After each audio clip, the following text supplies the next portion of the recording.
Wacana pembatasan BBM subsidi dimulai 1 Oktober 2024. Pemerintah dan DPR menyepakati kuota BBM subsidi tahun 2025 sebesar 19,41 juta kiloliter. Pemerintah berencana akan melakukan pembatasan bahan bakar minyak bersubsidi mulai 1 Oktober 2024. Hal ini disampaikan Menteri Energi dan Sumber Daya Alam Bahlil Lahadalia usai rapat bersama Komisi 7 DPR RI pada Selasa 27 Agustus 2024. Bahlil menyebut aturan pembatasan BBM bersubsidi tersebut dalam bentuk peraturan Menteri SDM yang membutuhkan waktu sosialisasi. Namun ia mengungkap waktu sosialisasi masih dalam pembahasan. Sementara itu, Bahlil juga menegaskan bahwa mobil-mobil mewah dilarang memakai BBM subsidi lantaran BBM subsidi hanya untuk orang yang berhak menerima.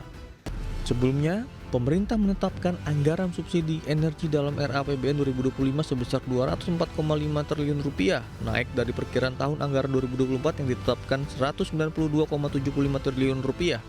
Anggaran subsidi tahun depan untuk GBT dan LPG 3 kg dipatok Rp114,31 triliun atau naik 2% dari perkiraan tahun 2024. Dan anggaran subsidi listrik ditetapkan Rp90,21 triliun atau naik 11,8% dari Outlook 2024.